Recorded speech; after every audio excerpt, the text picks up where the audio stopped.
Hello there and welcome to another Coffee with Colin. Thank you for joining me. I want to talk about the 8 lessons that we can learn from the story of David and Goliath. We all know the story of David and Goliath, how the smaller guy took out the bigger guy, and we've used it over the years, all of us, in terms of us speaking about maybe a small business that beat a bigger one, etc. But the question really is, what Goliaths are you facing at this moment in time in your life? Might be a physical Goliath, might be a relationship Goliath, might be a finance Goliath, might be a business related Goliath, no idea.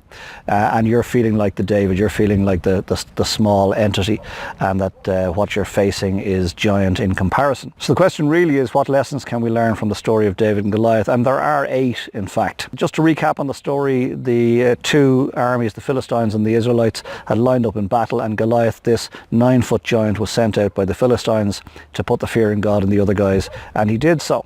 And for 40 days he'd come out and he'd start shouting at them, send out your best man and we'll go one-on-one, and whoever wins will win the battle. And of course the Israelites shied away from the conflict. Meantime, back at the ranch, Jesse, whose 3 eldest sons were at the battle, sent his youngest son David to see how they were getting on. So David goes down, brings a whole load of bread and grain, drops it into the supply tent, and then heads off down to the battle line to see what's going on. The brothers get the pip and say, what are you doing here, you little twerp? You should be back minding those sheep. And he said, look, I'm just watching, just seeing what's going on. Next thing, Goliath comes out and does his thing, starts taunting the Israelites, and David can't believe that nobody is man enough to step up. The soldiers around David in the battle lines start talking, and they start telling David that, well, whoever kills this giant is going to get a fortune from the king, is going to get to choose a princess for his bride, and is going to never have to pay tax again for the rest of his life. And David says, what? And they said, yeah, he's going to get a fortune, he's going to get the princess, and he's never going to have to pay tax. So David couldn't believe this. The brothers, of course, again got the pip and said, would you ever go home? You're too young for this type of stuff. David instead goes back to Saul's tent and says, I'll take this guy out. And Saul said, sure you can't, you're only a young fella. And he said, well, I might be a young fella, but he says, I've saved many of the sheep from the claws and the jaws of the bear and the lion. And he says, I've killed them with my bare hands. So he said, this giant is nothing on that. And he says, I've got a faith in the man above, so he'll look after me. So Saul says, okay, we'll give it a shot. What have we got to lose except for this young Israelite? And Saul dresses David in his own tunic and his own armour and puts a big helmet on him and gives him his big sword. And of course you can imagine a little girl dressing up in mammy's clothes. That's what it might have looked like, right? And it didn't suit David at all, and he felt completely not himself and completely out of place. So he said, look, it's not going to work like this. Took off all the armour and he went as himself, just as David. And of course on his way to the battle he picked up a handful of stones from the riverbed, he brought his sling, and as we know what happened thereafter, he took the giant out with one slingshot. So what are the 8 lessons we can learn from the David and Goliath story? Number 1, the committee of they tried to tell him that he wasn't good enough.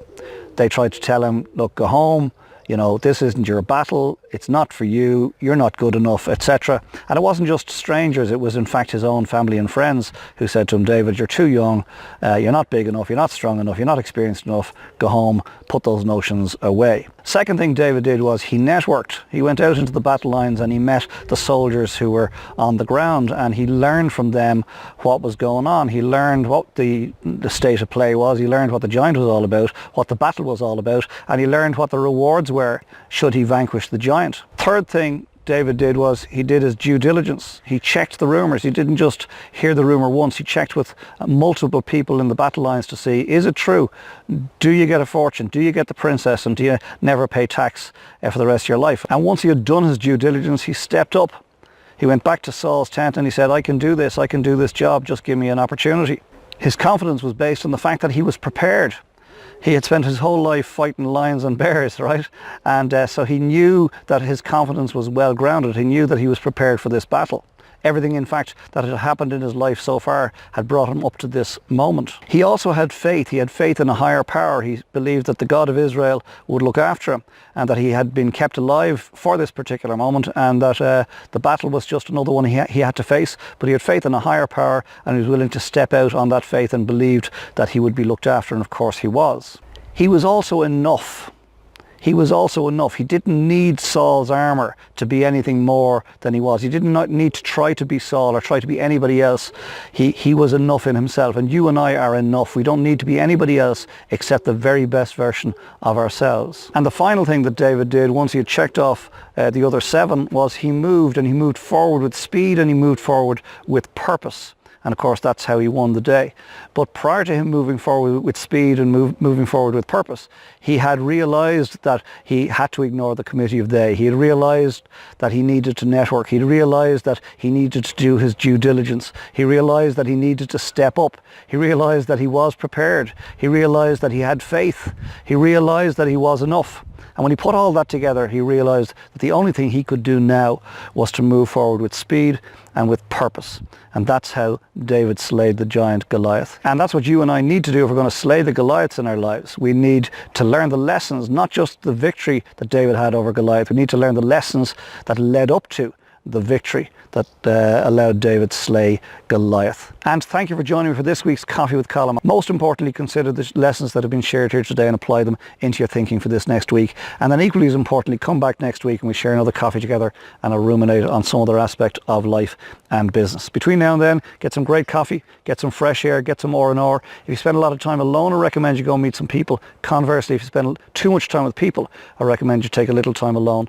And then when the time is right, and only when the time is right, get your head back in the game, get organised for the week ahead, be prepared to slay your giant, and I'll see you here this time next week for another Coffee with Colm. Sláinte. Oh, I love my great coffee. Talk to you soon. Bye for now.